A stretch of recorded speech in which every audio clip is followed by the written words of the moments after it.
The winter of 1887 came down from the Bighorn Mountains like something with a grudge. By the first week of January, the grasslands had vanished beneath hard white drifts. Cottonwood branches cracked in the dark. Cattle stood with their backs to the wind, their hides crusted with ice, while the sky lowered over Wyoming in one unbroken sheet of iron. Elias Mercer had lived through 18 winters on the same spread, and he trusted none of them. Each morning before daylight, he broke the ice in the trough with the flat of an axe. He carried hay to the weakest cows first. He checked the south fence where snow gathered high enough to bury the bottom wire. Then he returned to the house, stamped his boots on the porch, and entered without calling out. The house had once answered him. There had been the scrape of a chair, a kettle lid rattling, a woman humming near the stove. Later, a small girl's voice asking whether the son was awake yet. Now only the girl remained. Ruth was 8, narrow-shouldered, solemn, and quiet beyond her years. She ate what Elias put before her. She folded her clothes without being told. She sat by the stove in the evenings with a slate on her knees, copying letters from an old primer that had belonged to her mother. Elias could mend harness, pull a calf in a snowstorm, set a broken gatepost, and ride 30 miles with fever in his bones. He could not explain fractions. He could not make stories live on a page. He could not make his daughter laugh the way Anna once had. The schoolhouse at Willow Creek had closed before Christmas when the teacher left to care for a sick sister in Nebraska. The county promised another by February. Elias did not believe the county. The county promised many things to men who lived too far away to complain in person. So Ruth stayed home. Elias gave her sums in the morning and checked them at night. When he did not understand her work, he marked it correct if the numbers looked orderly. The arrangement shamed him more than he admitted. On the 9th day of January, the wind changed toward evening. It came from the north in long, hollow gusts that pushed smoke back down the chimney and made the walls creak. Elias was repairing a cinch strap at the kitchen table when the knock came. It was not loud. 3 careful taps, then silence. Ruth lifted her head from her slate. Elias reached for the rifle above the door, though anyone who meant trouble would not have knocked like that. When he opened the door, the wind threw snow across the floor. A woman stood on the porch with one hand gripping the post. She wore a brown wool coat, too thin for the weather, and a felt hat bent low over her face. Snow clung to her shoulders. A small carpet bag rested by her boots. For a moment, neither of them spoke. Then she raised her eyes. They were gray, tired, and steady. "My name is Clara Whitcomb," she said. "I was told there might be work here." Elias looked past her toward the road. There was no wagon, no horse, only wind moving loose snow across the yard. "Who told you?" "The woman at the post office in Willow Creek. She said you had a daughter who needed schooling. I did not post for a teacher." "No," Clara swallowed. "She said you might need one anyway." The wind pressed her coat against her frame. She was thinner than the coat had first made her seem. Elias noticed her eyes drift once toward the stove, then toward the loaf of bread on the table. She looked away quickly. He had seen hunger in cattle, horses, soldiers, and children. It always tried to hide itself after civilization had taught it shame. "How did you get here?" he asked. "I walked from the creek road. That is 9 miles. "Yes." "In this weather?" Her fingers tightened around the porch post. "The weather was kinder when I started." Behind him, Ruth had risen from her chair. Elias stood aside. "Come in before it gets worse." Clara bent for the carpet bag, but her hand missed the handle. She swayed once. Elias caught her by the elbow. She stiffened at the touch, then steadied herself. "I can stand. I can see that." He carried the bag inside anyway. Clara stopped just past the threshold, as if warmth itself required permission. Her cheeks were pale beneath the red windburn. Meltwater ran from the hem of her coat. Ruth watched her with open curiosity. "This is my daughter, Ruth," Elias said. Clara removed her hat. Her hair was dark and pinned plainly at the back of her neck. "Good evening, Ruth." Ruth gave a small nod.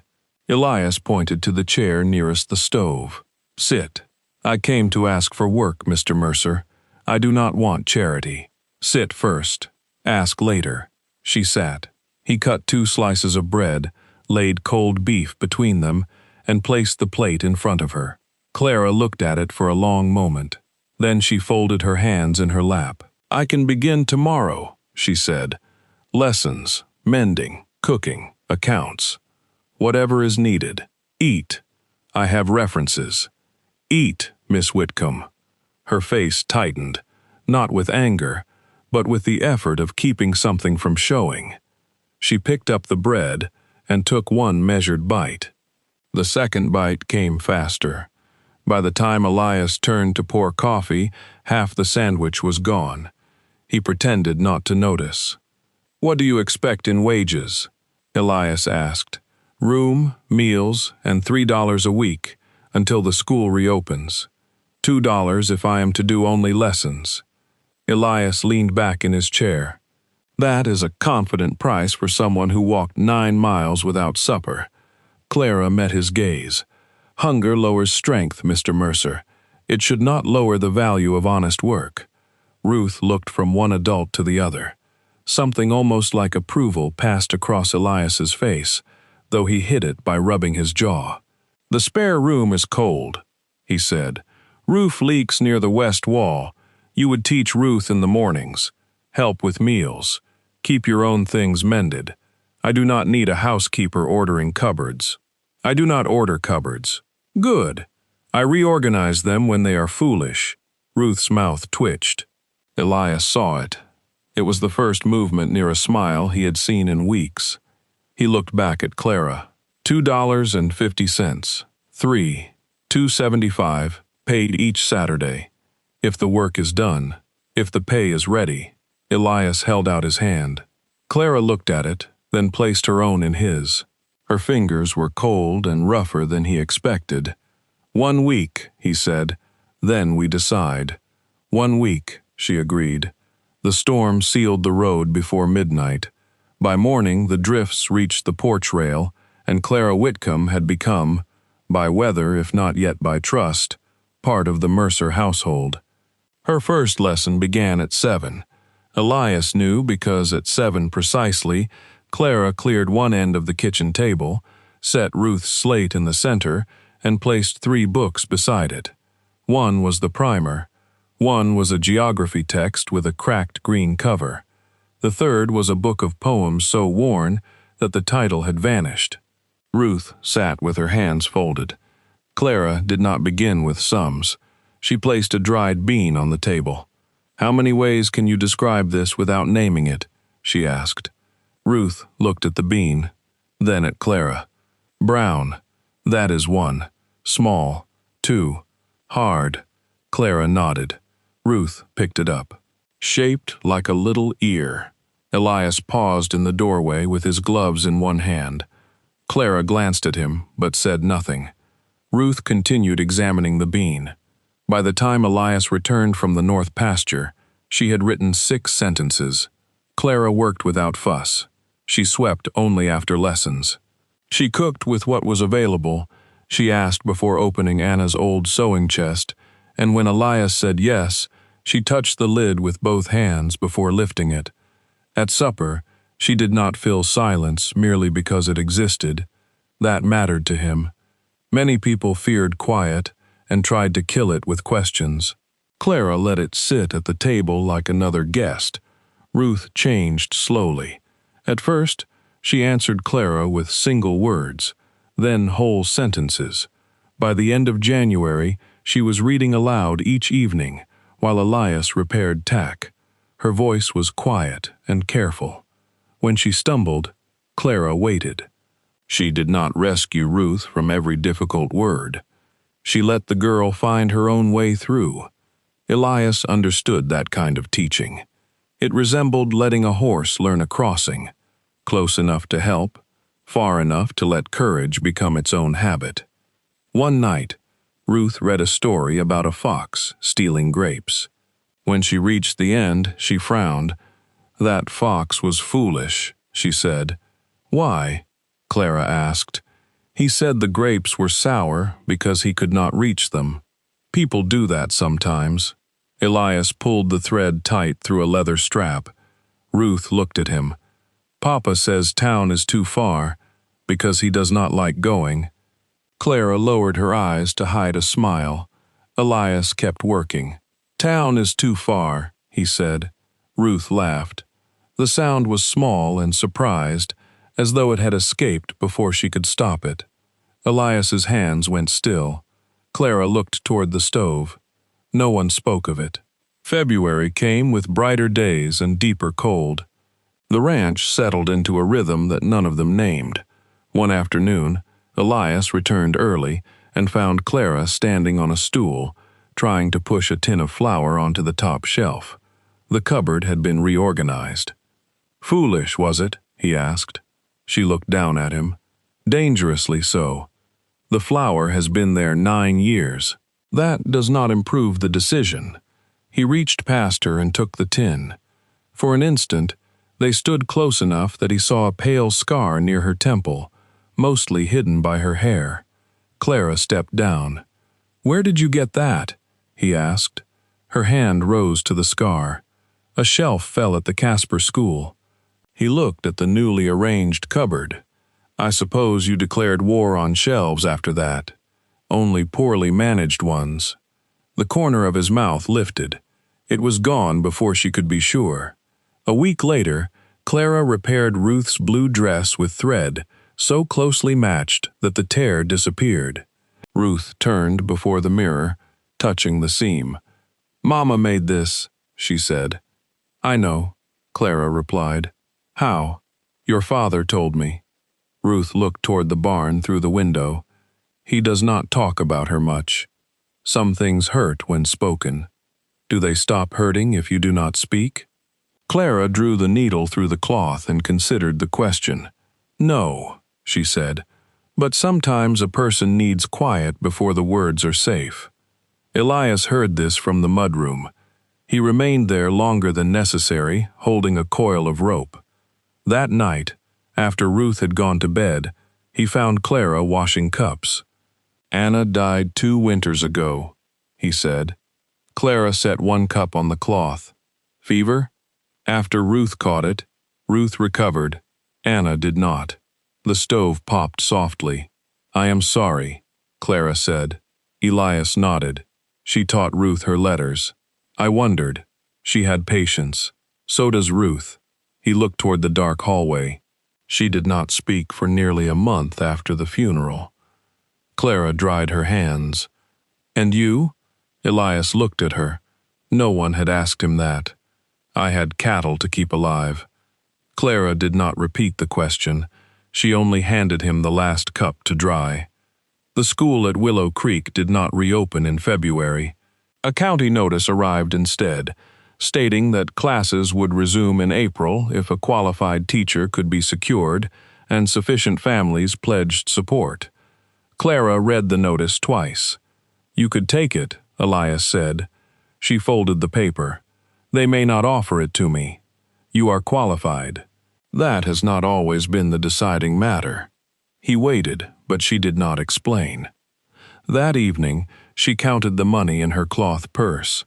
Elias saw her do it from the doorway. "You saving for somewhere?" he asked. "I always save for somewhere." "You planning to leave?" My position here was weekly. The answer was true, but it did not answer him. Elias went to the barn and worked until darkness hid the tools in his hands. 2 days later, a rider came from Willow Creek. He arrived near noon on a gray horse flecked with sweat.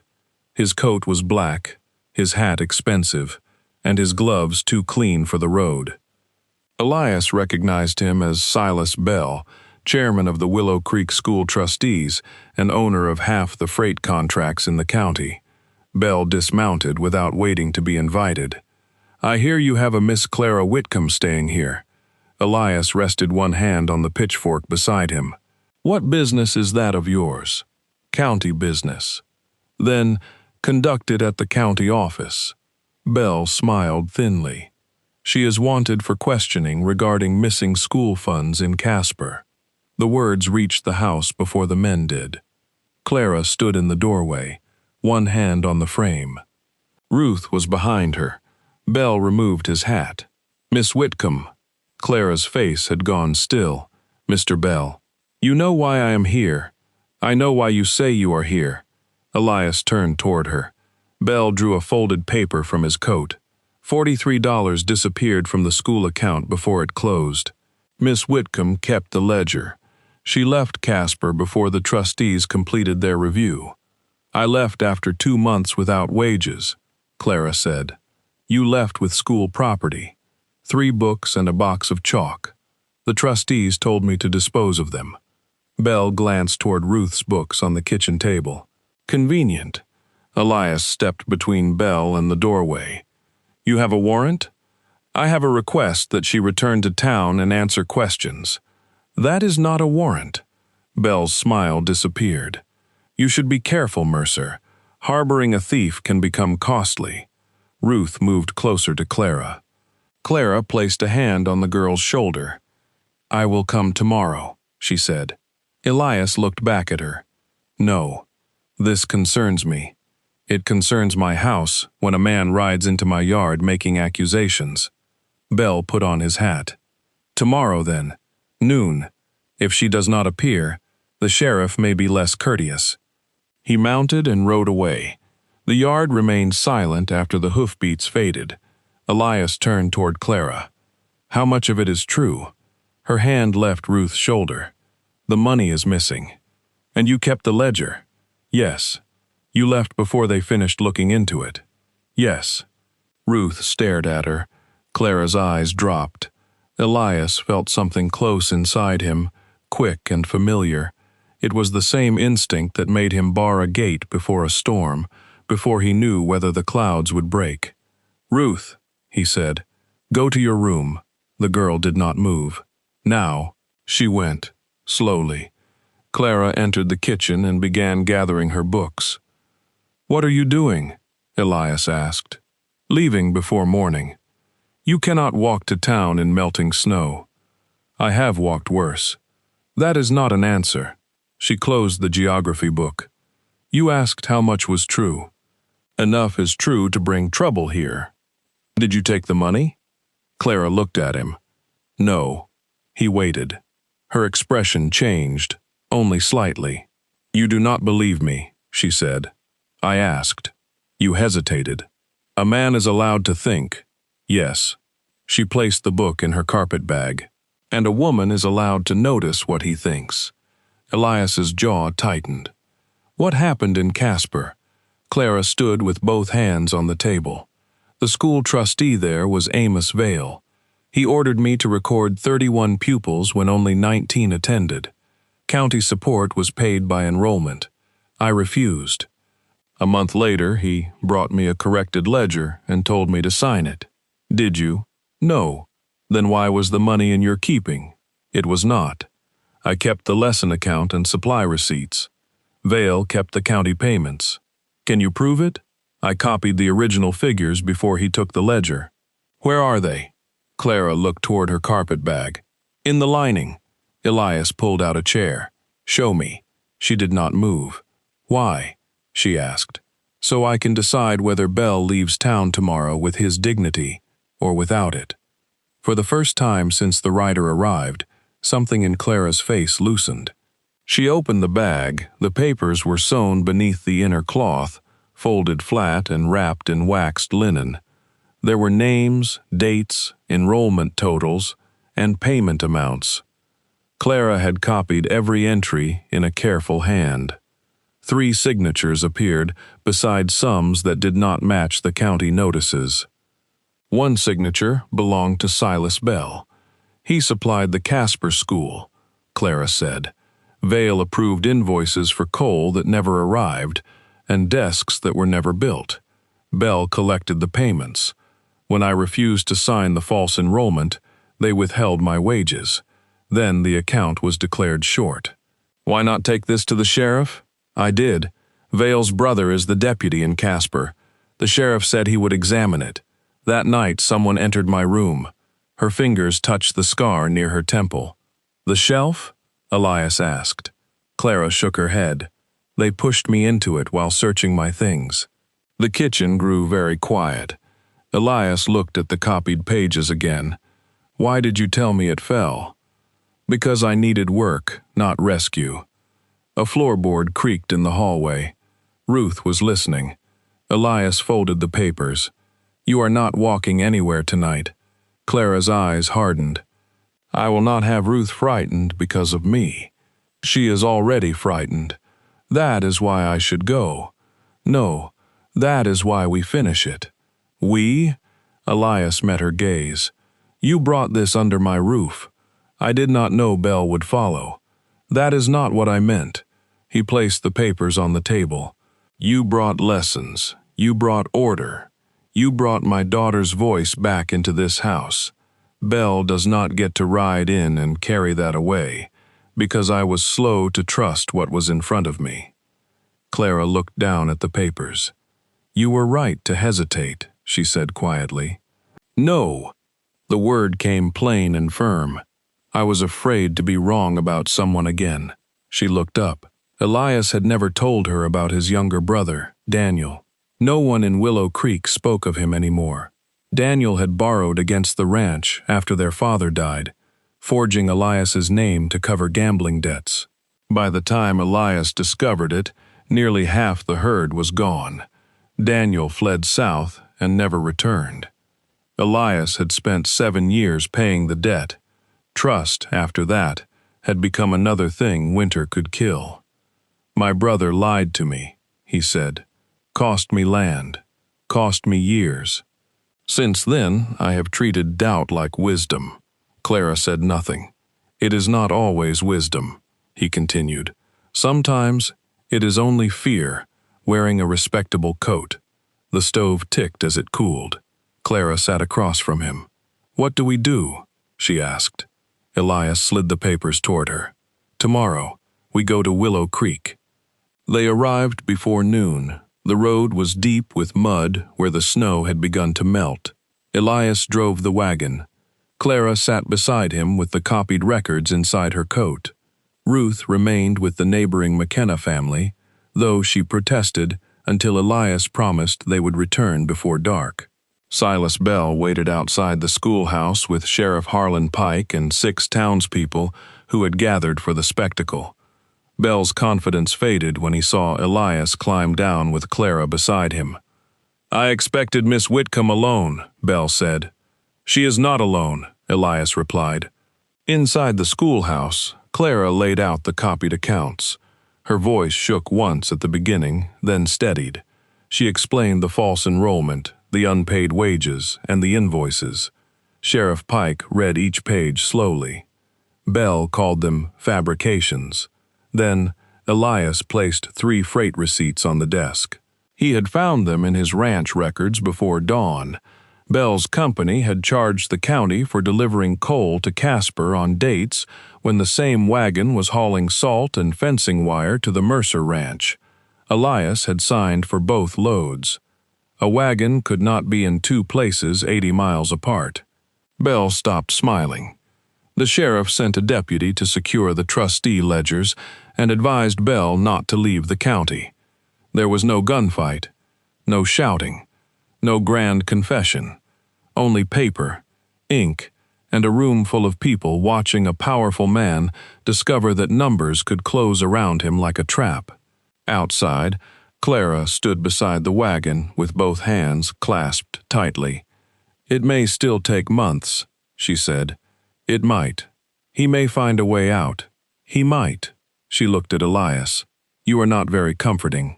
I brought receipts. A breath of laughter escaped her. It was the first time he had heard it. On the ride home, they stopped on a rise above the valley. Snow remained in the shadows, but the open slopes had turned brown and gold. Water flashed in the creek below. Clara drew her coat close. "The school trustees asked whether I would reopen the Willow Creek School," she said. Elias kept his eyes on the reins. "When?" "April. That is good work." "Yes. You should take it." Clara studied his face. "Is that what you want?" The horses shifted in their traces. Elias had spent years saying only what was necessary. Weather, fences, feed, prices. Need made words simple. This was not simple. "No," he said. Clara waited. He looked toward the Mercer roof in the distance, dark against the melting fields. "But wanting is not the same as having a right to ask." "What would you ask?" He rubbed his thumb along the worn leather rein. "Stay at the ranch. Teach Ruth. Teach the McKenna boys, too, if their mother agrees. We can turn the West Room into a schoolroom. I will pay what the county pays. That is an offer of employment." "It is. Only that?" Elias looked at her then. "No." The word rested between them. Clara's eyes shone, but she did not look away. "What else?" she asked. He spoke with the same plainness he used when naming a sick calf or a broken fence, because it was the only way he knew to speak when something mattered. "You came to my door hungry and asked for work. Since then, Ruth laughs. The house is warm even when the stove burns low. I listen for your step in the morning." Clara's hands loosened in her lap. Elias continued, "I do not know what name to give all of that yet, but I know this: you are not a hired stranger to us." He drew a slow breath. "You are family, Clara." The wind moved softly through the dry grass. She looked toward the valley, blinking once. "Family is not usually hired by the week," she said. "No. Then perhaps the arrangement should be revised." Elias nodded. "Perhaps it should." She placed her gloved hand over his on the reins. He turned his hand beneath hers and held it. By late March, the West Room had been cleared of saddles, seed sacks, and broken furniture. Elias repaired the windows. Clara scrubbed the floor. Ruth painted a crooked alphabet across 12 pieces of scrapboard and nailed them along the wall. The McKenna boys came 3 mornings a week. So did a Swedish homesteader's daughter from across the creek, and 2 brothers whose father worked the stage line. Clara taught them all at a long table Elias built from pine planks. The county paid her salary. Elias refused to deduct room or meals. On the first warm Saturday of spring, Ruth planted flower seeds along the south wall. She pressed each one into the dark soil with one careful finger. Clara knelt beside her, sleeves rolled to the elbows. Elias stood on a ladder above them, fastening a new gutter beneath the eaves. "You are putting those too close," he said. Ruth looked up. "You said 1 row. I did not say 1 crowded row." Clara covered the seeds with soil. "They will manage. That is what people say before plants fail. That is what ranchers say before they are proven wrong." Ruth laughed and leaned against Clara's shoulder. Elias looked down from the ladder. The yard was soft with thaw. Calves moved beside their mothers in the lower pasture. Water ran bright beneath the cottonwoods. From the schoolroom window came the faint smell of chalk and pine shavings. Clara brushed dirt from Ruth's cheek with her thumb. Without thinking, Ruth called, "Papa, hand Mama Clara the seed packet."